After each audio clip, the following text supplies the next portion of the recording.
Bora lá, fiel, bora para mais um vídeo aqui no nosso canal, galera, trazendo para vocês as últimas informações do Corinthians nessa segunda-feira. Informação muito boa na calada da manhã, Gabriel Paulista, zagueiro, muito bom de bola, chegando no timão. Que história é essa? Bora ver aqui tudo nesse vídeo. Também tem informação muito boa aí sobre a SAF, que tá chegando no Corinthians aí, prometendo muitos bilhões para o nosso timão. E pessoal, vamos ver também aqui quem apareceu no treinamento de hoje. O Corinthians teve um treino aberto e vocês precisam ver quem finalmente apareceu no treino. Sem mais enrolações, bora pro vídeo, galera. Começando o Globo Esporte, muito boa tarde, uma ótima segunda-feira, uma ótima semana pra nós. Amanhã tem jogo do Brasil, estamos de volta, vai acabar a data FIFA também, estamos de volta com o Brasileirão no meio da semana. Então vamos trazer atualizações de todos os grandes clubes aqui de São Paulo, né? Temos aqui, olha só, nossos repórteres postados ali, Emanuel, Murilo, Júlia e Diegão. Vamos começar aqui com o Corinthians. Quando ele tá no Parque São Jorge, eu fico preocupado, hein, Emanuel? O que tá acontecendo por aí?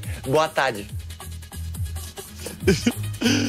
Fala, Fred, boa tarde pra você que tá com a gente do Globo Esporte. Hoje teve treino aberto aqui no CT Joaquim Grava e 15 minutos deu pra ver boas notícias, presenças comemoradas como o do André Carrilho, como você vai ver aí na imagem, Rodrigo Garro, argentino, que tá recuperado e deve ir pro clássico contra o Santos, mas a grande notícia que apareceu na madrugada dessa segunda-feira foi a ausência de José Martínez. Ele não se reapresentou com o elenco na última quarta-feira e só na sexta se justificou. Falou que tava na Venezuela ajustando a documentação do filho dele que deve morar com ele no Brasil.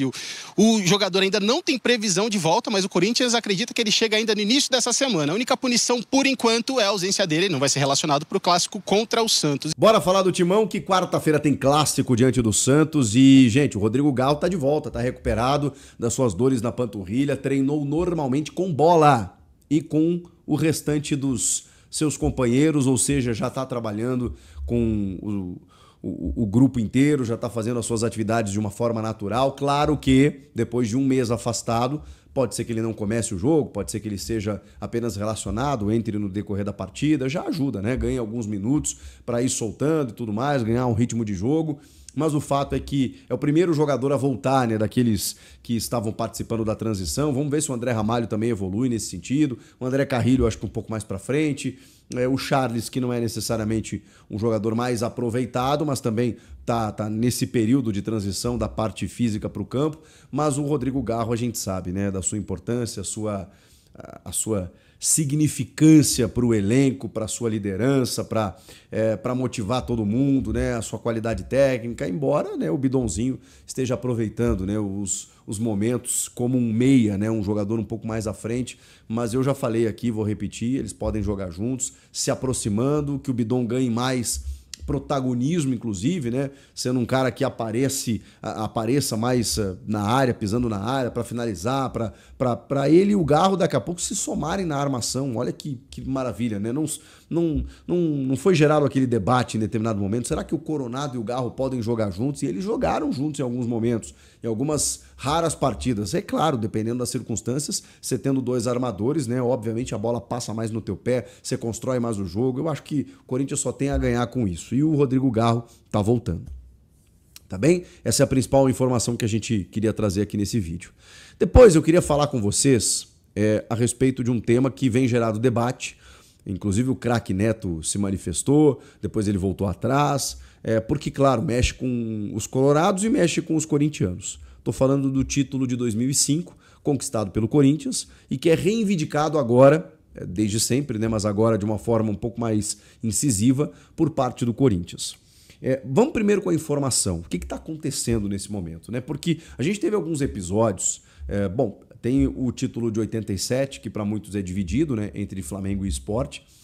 O Atlético Mineiro conseguiu a reivindicação de um título de 1937 junto à CBF. Então algumas, digamos assim, recorrências, algumas solicitações anteriores, elas estão sendo feitas agora por parte da CBF. Sempre tem aquela história da FIFA revisitar os seus títulos mundiais ou intercontinentais, né? Não, nesse momento acontecia isso, nesse momento acontecia aquilo, dando um certo contexto histórico para a época e tal. Mas vamos lá, o conselheiro, vamos dar nome ao fato aqui, o conselheiro Leonardo Aquino, ele entrou com essa solicitação apresentou um pedido no Conselho Deliberativo do Inter. E os conselheiros, eles entenderam como plausível, como interessante. Eles aprovaram de que o Inter pudesse reivindicar esse título de 2005. O presidente do clube, o Alessandro Barcelos, ele não se envolveu diretamente por enquanto. Mas ele, vocês querem lá ver até onde vai isso? Bom, fiquem à vontade. Eu entrevistei, tem umas 2 semanas, no podcast que eu tenho com o Denilson, o ex-presidente do Inter, Fernando Carvalho, que era o presidente do Inter nesse momento. E eu perguntei a ele, presidente, o senhor apoia esse tipo de manifestação? E ele fala que sim. Ele fala que sim. Muitos colorados que eu converso, eles não têm o mesmo gostinho de o título, né, evidentemente, né, tem 20 anos, mas eu perguntei a ele qual seria a sensação se a CBF hoje reconhecesse o Inter como também campeão, ou um campeão legítimo, não sei como seria, do título de 2005. E ele disse que com satisfação, com justiça, que ele acha que o Inter tem que buscar os seus direitos sim. Ele é advogado, o Fernando Carvalho. Mas ele falou que não atua mais, então está um pouco até por fora desse âmbito legal. Ele acha que realmente a base legal, ele tem dúvidas, né, se tem base legal, porque o que ele entende é que não existia uma prova cabal da interferência do Edilson nos 11 jogos para você anular. Porque foi a minha questão para ele também. Tinha como fazer diferente de não anular 11 jogos em que o réu confesso, né, enfim, o corrupto confesso, Edilson Pereira de Carvalho, apitou? Tinha como não anular as 11 partidas em que ele apitou? Só pelo fato em que ele disse que ele interferiu em 1 ou 2 jogos, mas e os demais? Será que a gente acredita que ele não interferiu, nem que seja com um cartão? Porque às vezes, e o Edilson mesmo revela isso em entrevistas, às vezes não era uma coisa tão escancarada. Às vezes era uma forma de você ir minando o time com cartões, de comprar briga com o capitão, para o capitão se revoltar, você acabar expulsando ele. Você vai criando mecanismos para o resultado ser construído. E daqui a pouco o resultado é construído e você nem precisou fazer nada. Mas aí a gente vai achar normal isso? Quando um cara entra já disposto a manipular? Tudo isso foi motivado pela série que o Globoplay exibiu, aí, um documentário, na verdade, de 3 episódios da Máfia do Apito, que eu assisti. Um material muito bem feito, de verdade, um material assim, de muita qualidade, em que o Edilson, cara, declara assim, tudo que ele fez, a maneira como ele fez. O investidor, o apostador na época também, cara limpa ali, falando tudo que aconteceu. Entrevistaram pessoas ali do entorno do Edilson em Jacareí, né, cidade do interior de São Paulo. O Paulo César Danelon, que era o outro árbitro que também estava envolvido no esquema. Esse não deu entrevista, mas o Edilson, cara, ele fala abertamente. E aí tem uma frase dele que ele diz que, e olha que o Edilson já se declarou torcedor do Corinthians em outros momentos aí. Mas tem uma frase nesse documentário que ele diz que o campeão legítimo seria o Internacional. E aí eu não sei o que mudou na cabeça das pessoas, que o fato do Edilson ter dito isso gerou uma comoção do tipo, pronto, esse título é nosso. Como a declaração do Alberto do Alibe, em determinado momento, num áudio, né, que vazou, que ele disse, né, poxa, esse campeonato foi roubado, né, o campeão legítimo seria o Internacional. Ele diz isso com todas as letras. Mas, vamos lá, aqui está um gaúcho, gremista, você sabe, então pode ser que alguém imagine que a minha opinião está contaminada, mas não está. Eu vou aqui falar tranquilamente que o Inter foi prejudicado nesse campeonato de 2005. Como qualquer equipe seria se estivesse à frente e 11 jogos tivessem de ser refeitos, coisa que nunca aconteceu na história do futebol. Então é óbvio que no cerne da questão o Inter foi prejudicado. Agora, eu preciso dizer que não havia como ser diferente. Não havia como ser diferente. Esses 11 jogos precisavam ser refeitos. Não tinha como ser... Gente, você tem um corrupto, confesso, que apitou 11 jogos. O que você faz? Ou você anula o campeonato, ou você refaz aquelas 11 partidas. Gente, foi o único momento na história do Brasil em que nós pegamos o juiz ladrão. E nós tivemos provas. E não tinha como a gente fugir de um jogo que estava contaminado.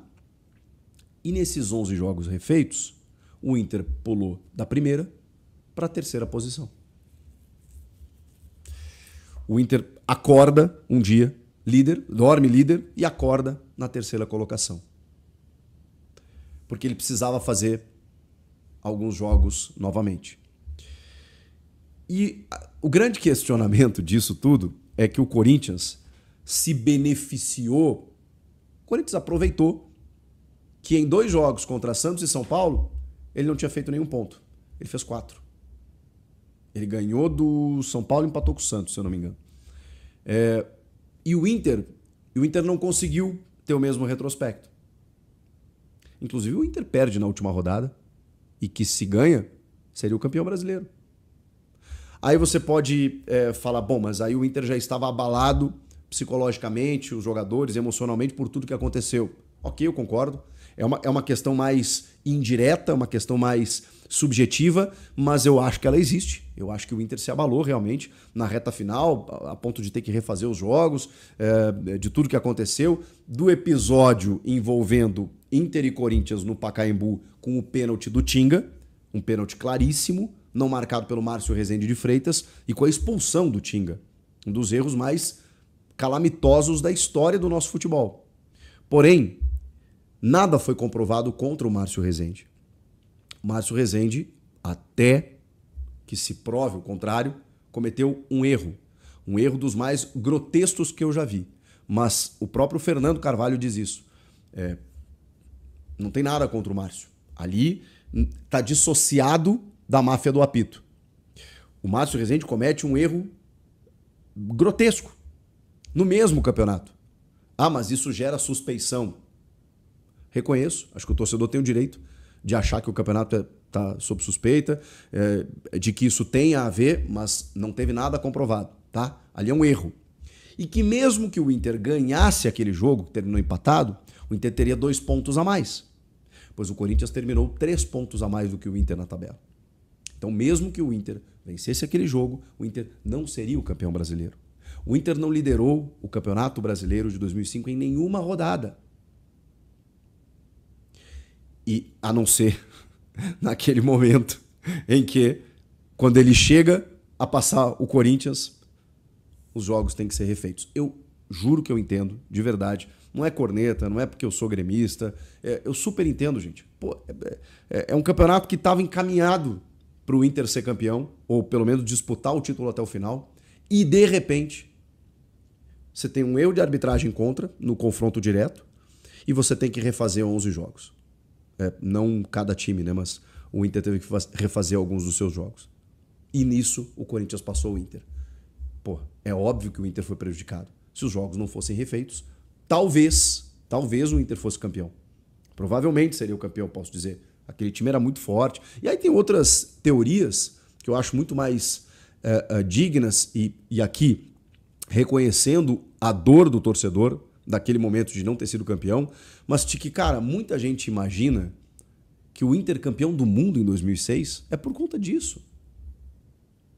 Aquele time do Muricy de 2005, ele é a base do time do Abel Braga de 2006, que ganha a Libertadores e o mundo sobre o Barcelona. E muita gente, colorados que eu converso, né, eles entendem que, cara, aquilo forjou a gente, sabe? Aquilo deu uma casca. Porque o Inter estava voltando a brigar por títulos e em 2006 acontece o ano da história do Inter. Então eu acho muito mais legal você se apegar nisso. De que, pô, nós somos um campeão moral, sei lá, o Inter fez carreata em 2005 como um campeão moral. Eu lembro de capa do jornal Zero Hora com o elenco inteiro em cima de um caminhão, campeão moral. Porque o Inter se julgava campeão.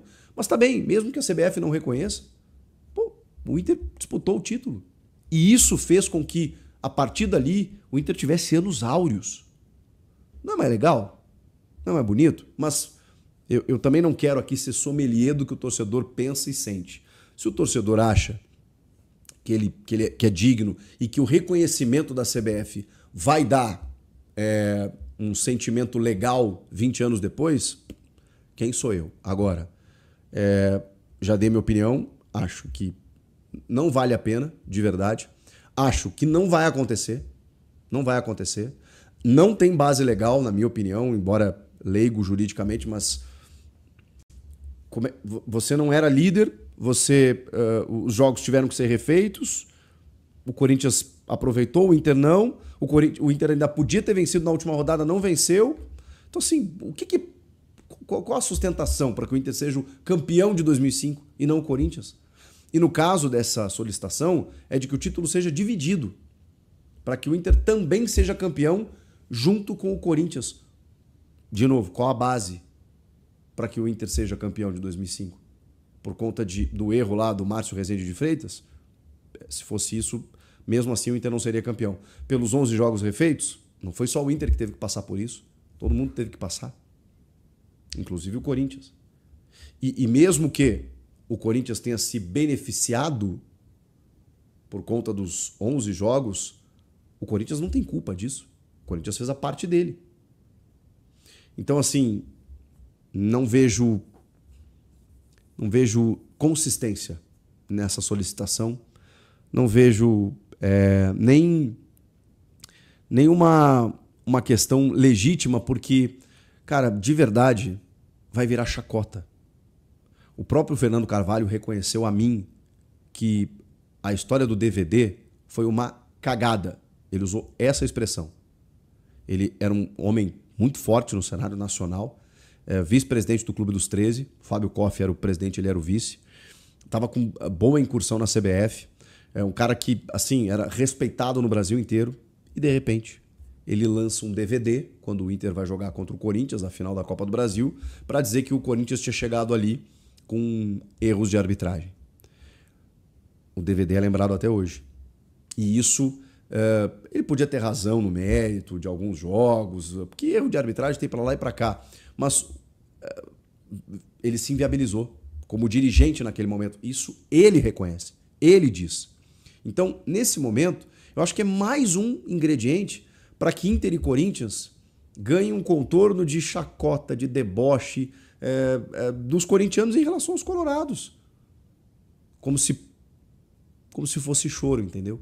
Então, eu acho que o Inter poderia se vestir de uma campanha que foi brilhante, que foi até onde ela pôde ir, com problemas, com prejuízos, mas que isso fortaleceu o time para ali na frente ser campeão de tudo, de um monte de coisa e tudo mais. E o Corinthians, cara, o Corinthians fez a parte dele e foi o legítimo campeão de 2005. Essa é a minha opinião, isso é o que eu acho que vai acontecer. Mas eu queria ouvi-los. Galera, e olha só quem entrou na mira do Corinthians aí para reforçar o setor defensivo. Isso mesmo, o Corinthians quer, pessoal, a contratação do Gabriel Paulista, jogador aí que atualmente joga lá no Besiktas da Turquia. Ele que é corintiano, algumas vezes já veio na Neoquímica Arena para assistir jogos do Corinthians, inclusive, salvo eu, no jogo contra o Palmeiras pela Copa do Brasil. Ele tava lá, eu acho, né? Juntamente com o Martinelli e Gabriel Magalhães, eu acho, não tô lembrado.